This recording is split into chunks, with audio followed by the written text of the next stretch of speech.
Shalom, bersama kembali dengan RHKK, Renungan Harian Kristen dan Katolik edisi keempat dengan judul Bergulat dengan Kekhawatiran.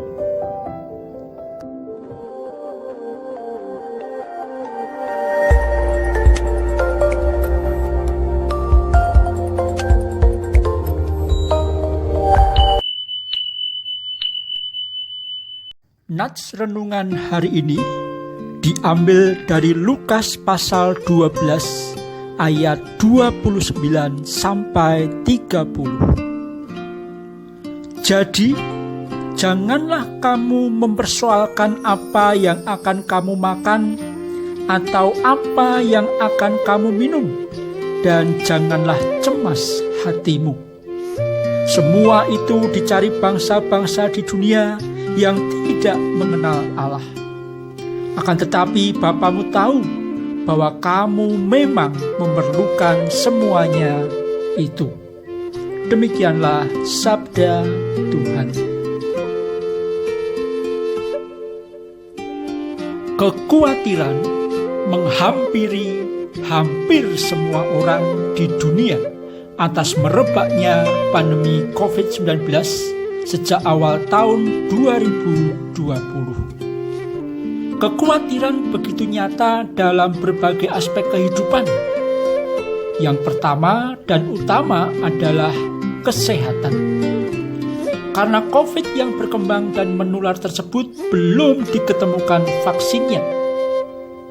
Sebagai upaya preventif yang nyata, maka langkah-langkah strategis diambil oleh semua pemangku kepentingan. Hasilnya, semua bidang terkena imbasnya, baik ekonomi, sosial, politik, juga dunia pariwisata menjadi terpuruk. Keterpurukan tersebut melahirkan materi-materi kekhawatiran yang terus menumpuk, sehingga kecemasan menjadi konsumsi umum hampir semua manusia di muka bumi ini. Kecemasan menyelimuti bangsa-bangsa, kekhawatiran mengkristal dan menjadi pil pahit yang harus ditelan oleh para pemimpin dan juga rakyatnya. Kekhawatiran menjadi nyata dalam hidup semua orang tanpa terkecuali, termasuk orang-orang percaya kepada Yesus. Lantas bagaimanakah seharusnya orang-orang yang percaya bergulat dengan kekhawatiran ini? Yang namanya kekhawatiran, besar atau kecil intensitasnya, tetap saja merupakan ketakutan akan masa depan yang belum tentu terjadi. Nah, jika berlebihan maka orang akan tinggal dalam keresahan abadi dan jauh dari apa yang disebut dengan damai sejahtera. Tuhan Yesus yang hadir ke dalam dunia, yang bersolider dengan manusia beserta pergumulannya, mendapati bahwa kekhawatiran sebagai hal yang tak terpisahkan dalam hidup. Maka dalam khotbahnya, hal kekhawatiran menjadi fokus yang tersendiri. Dalam hal inilah kita belajar tentang bagaimana kita siap bergulat dengan kekhawatiran yang ada. Pertama, lihatlah bahwa kekhawatiran itu nyata dan manusiawi. Sebagai orang yang percaya kepada Kristus, bukan berarti menjadi orang super yang harus selalu mengatakan segala sesuatu dengan kata-kata rohani yang berlebihan.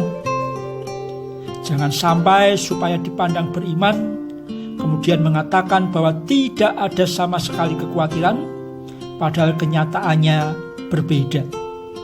Sehingga kalau ditanya bagaimana kabarnya, selalu jawabannya luar biasa. Selalu membuat pernyataan bahwa tidak punya kekhawatiran sama sekali. Kekhawatiran dalam dunia ini nyata dan manusiawi. Kadarnya saja yang berbeda. Tetapi dengan kacamata kedewasaan, maka kekhawatiran justru menunjukkan bahwa kita sebagai manusia adalah terbatas adanya, sehingga memerlukan uluran tangan dari yang kekuasaannya tidak terbatas, yaitu Tuhan. Kedua, jangan mau dikuasai kekhawatiran. Sebaliknya, kendalikan kekhawatiran dalam hikmat Tuhan. Kekhawatiran sebagai realita akan menjadi masalah bila manusia terkungkung dan terintimidasi, sehingga hidup dalam kecemasan dan ketakutan yang akut. Cemas dan takut dengan amat sangat akan hal-hal yang belum tentu terjadi. Misalnya dalam ayat 29 berkaitan dengan kebutuhan pokok sehari-hari. Maka pola pikirnya harus ditransformasi dari dikuasai menjadi menguasai, sehingga kecemasan dan ketakutan bisa dikesampingkan karena kita yang mengendalikan. Misalnya dalam hal makanan, orang yang mampu menguasai kekhawatiran tidak akan tinggal dalam ketakutan tanpa melakukan apapun.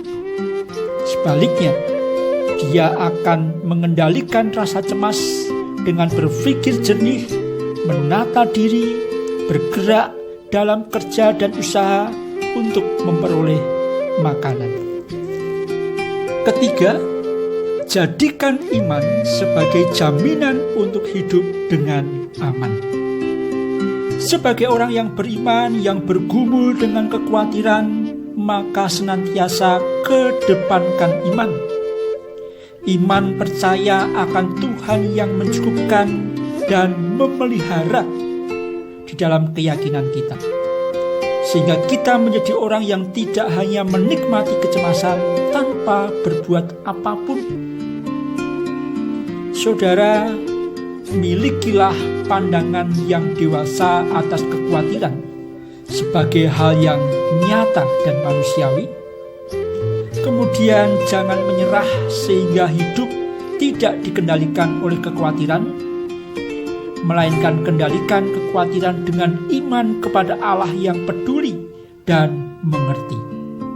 Ingat, kita adalah bagian dari bangsa yang mengenal Allah. Tuhan memberkati. Bersama kita menaikkan doa berkat. Dalam nama Bapa, Putra, dan Roh Kudus. Allah yang Maha Tahu, saat ini mungkin kekhawatiran sempat menguasai kami sedemikian rupa, sehingga kami tinggal dalam kecemasan dan ketakutan. Kami menjadi umat yang seolah-olah tidak mengenal Tuhan, padahal ada Allah yang Maha Kuasa, Allah yang mencukupkan, Allah yang peduli, yang senantiasa menyertai kami. Kami mohon pengampunan-Mu dan juga pembaharuan yang daripada-Mu. Dengan pengharapan penuh kami hendak memohon berkat-Mu atas kekhawatiran yang ada pada kami. Kiranya dengan cara pandang yang dewasa justru semakin mendekatkan kami kepada belas kasih-Mu. Kami mohon berkat kekuatan untuk mampu mengendalikan kekhawatiran yang ada dalam pimpinan-Mu, sehingga kami dapat melangkah dalam kebenaran, terbebas dari cengkraman kecemasan, dan semakin jauh dari ketakutan. Dengan penuh hormat, kami juga memohon berkat-Mu untuk setiap musibah yang ada di dunia ini, supaya segera berlalu dan semua orang dapat kembali hidup dengan aktivitas masing-masing, sehingga roda kehidupan berjalan normal kembali. Dalam nama Bapa, Putra, dan Roh Kudus. Amin.